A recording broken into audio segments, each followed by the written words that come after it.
सोना सोना देश कहे आजा रे, आजा आजा सजन घर आजा रे. Why is singing so difficult?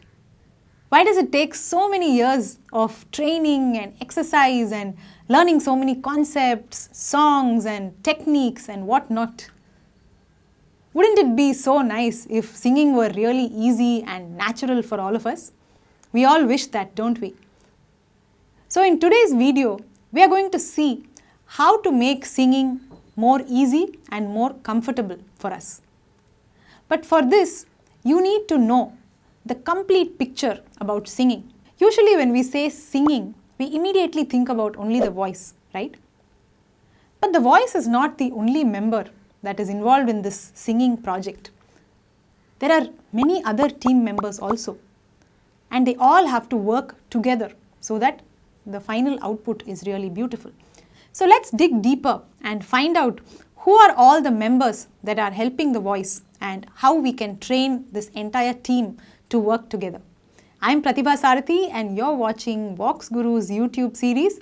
If you enjoy our videos, please hit that subscribe button right away and also join me for some regular training in music by downloading the VoxGuru app. I have designed some beautiful courses for you which are very detailed and very systematic. So get the app, the link is in the description and let's learn together.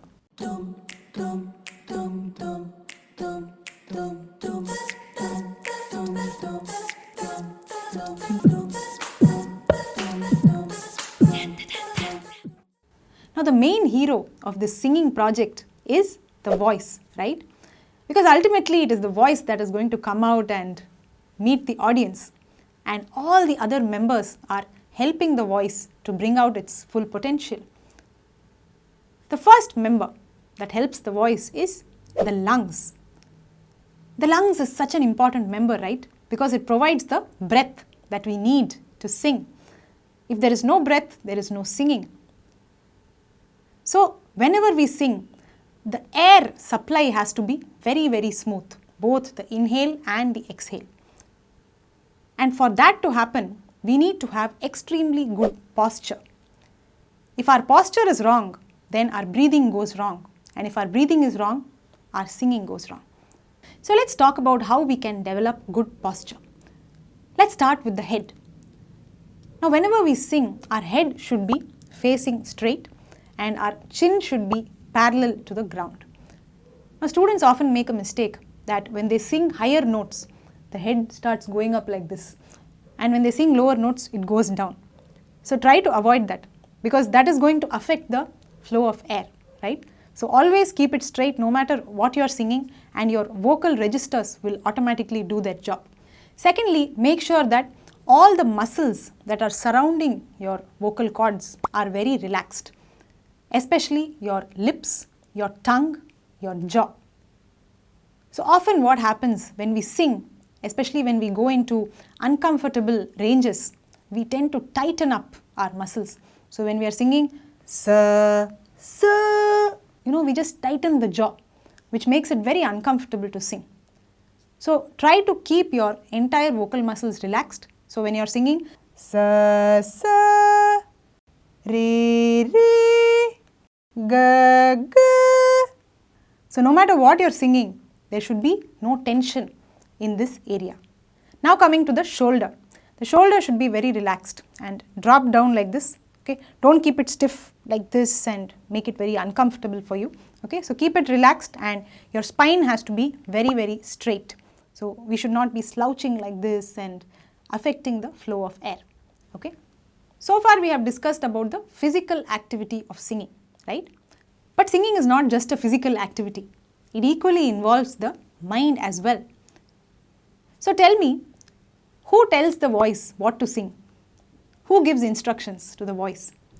It is the brain, right? And who gives instructions to the brain? It is the ear. So the ear takes in a particular sound, the brain understands it, interprets it, and finally it tells the voice what to sing. So unless the ear is really sharp and well trained, it will not listen to the complete content, whatever is playing for it. So the first step for you as a singer should be to train your ears really well, so that it passes on the maximum information to the brain and your singing also becomes much better. So this is what we call ear training. Now ear training has multiple stages. The first stage is to listen to any tune and just repeat it. So if your teacher is singing something like then you should be immediately able to repeat that. You should not be singing some totally different tune involving different notes, right? Even if you don't know what swaras or what notes your teacher is singing, still you should be able to blindly repeat it. That skill should be there for the ear. So that would be the first thing that you have to train for. Then the second stage is where you hear a tune and you identify what are the notes that you are singing. So for example, if your teacher sings you should be able to identify it as sa ri ga ri sa. So in this manner, any tune that you get, you should be able to translate it into the swaras. And then the third stage, where you start identifying gamakas. So if you hear a tune like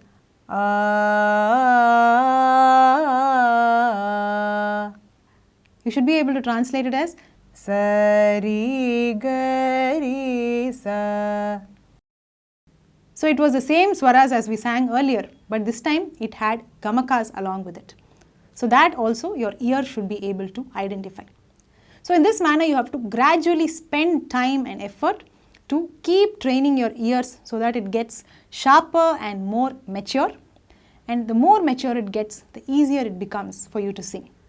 And last but not the least, we talk about the emotion of the voice. Every voice needs to have some emotion. Only then it will have an impact on the audience.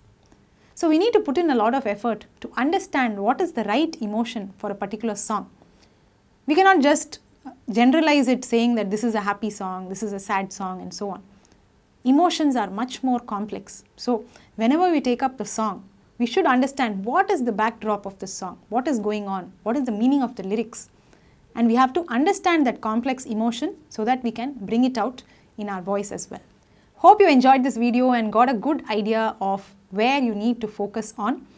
If you would like to learn any of these aspects more in detail, please download the VoxGuru app. I have shared the link in the description. I have designed some very special courses on each of these aspects. There is a course on ear training, there is a course on voice training, we talk about posture, we talk about resonance, we talk about how to relax our vocal muscles and all of that much more in detail, and there are plenty of exercises for you to do and develop a good practice routine.